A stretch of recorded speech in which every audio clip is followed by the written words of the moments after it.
Hello once again, YouTube. It is me, Pack. I said I was going to make a video today, and I will.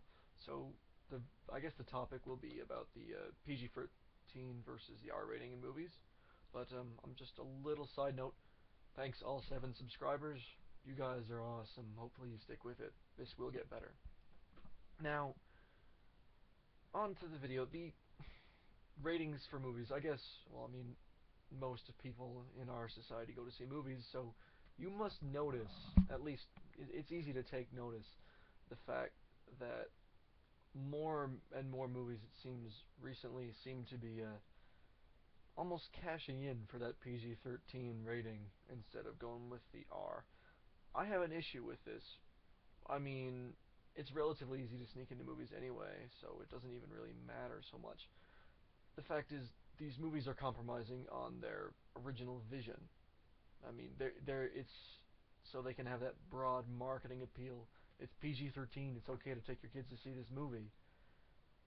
That's dumb because in the past, like we had great R-rated movies like the Rambo series, Alien, Aliens, Terminators. As far as I know, all those got R's. They were all awesome. Could you see a Terminator without having blood and guts? Could you? I don't think I could. It'd be it wouldn't be right. I couldn't see aliens being dumbed down. It wouldn't be nearly as good that way. And it's not even just for the spectacle. I mean, I'm a fan of ultra violence and a bit of blood and guts in my movies. Not everyone is, but the R rating allows people to be a lot more visceral with the surroundings, with the tone of the movie entirely. You can do a lot more things with an R rating. Take Schindler's List, R-rated movie. It's got it's depictions of the Holocaust. You can't, you couldn't.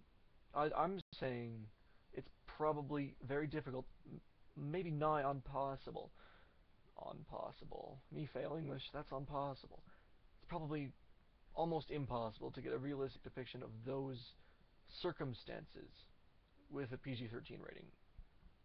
If you were going to make a movie about something like that, or like the the conflict over in Yugoslavia back in the 90s, atrocities happen, and if you're going to make a movie with subject material relevant to that, then you need an R rating. You can't just cash out.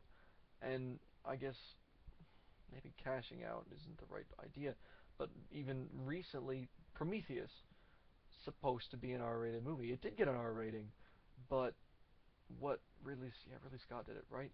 He submitted 2 cuts of the movie to the board. He shot basically everything twice. He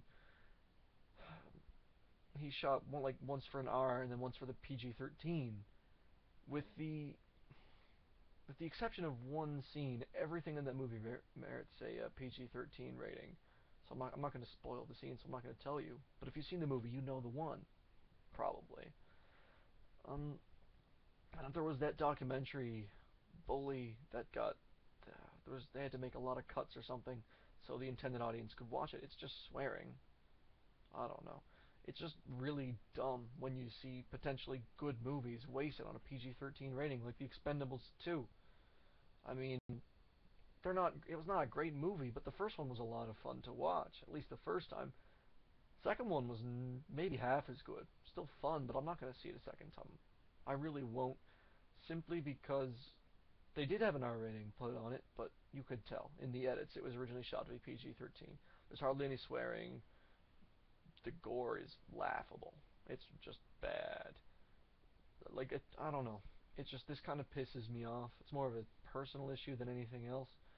This is just a little rant, I guess. But one example of a movie that pretty much gave a middle finger to this whole cashing out system was Dredd 3D.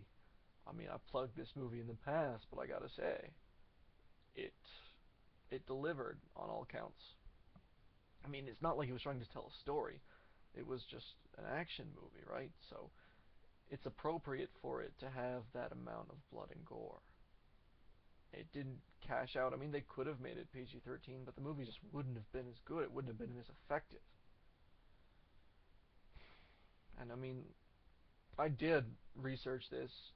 It might not look like that, but I did do a tiny bit of research. I did Google this, read a couple articles. There's apparently issues of a culture drift towards more violent material, like nowadays than maybe even 10 or 20 years ago, I disagree. For one thing, you've got the movies back in like the 80s, 70s, 80s, 90s, like, Terminator, Alien, Aliens. There were lots of awesome action movies that were really gory, really violent, very visceral. And then even earlier than that, you've got stuff like A Fistful of Dollars, which the Dollars trilogy is some of my favorite movies, by the way. Check them out if you want a good western. That movie is hella violent. You've got depictions of basically massacre, like this gang catches a building on fire and then people coming out and surrendering. They just gun them down in cold blood. It's extremely violent. I mean, you bring up things like that, then yeah, I think it's just that modern culture is changing so that this is coming more to the forefront.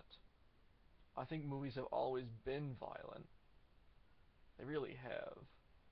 It's just now we see it more. It's more widespread with with the generation raised on the internet and video games. People like times are changing. Culture itself seems to be getting more violent, but I don't think movies themselves are becoming necessarily more violent. It's just kind of dumb to cash in that PG-13. I mean, I know it's a business, but film is also, I don't know. I don't know. Action movies probably don't qualify as art in some respect, but you're still compromising that initial vision that that director set out. You're wasting the work of a lot of people to design those scenes. You're wasting the makeup artist's time with the edits. It's just dumb. I mean, I guess this has been a very yeah, I'm pretty much out of steam right now. I should have written this down, but let me know in the comments what you think about it, and I guess if I could any tips to see if I could improve, because I want to make this better for you guys to watch. You're taking the time to watch it, so I mean it might as well be entertaining. Yeah, in other news, I'm very strongly considering doing a Let's Play of XCOM Enemy Unknown. That's like the reimagining of that old series, the a tactical turn-based strategy series. It was bigger back in the 90s, and yeah, they had a few PC titles. There's one for the PS1, but yeah, I'm strongly considering getting Fraps and playing through that because it looks like a lot of fun. Just let me know if you want to see something like that. Um, I guess that's about it. That's about all I have for right now.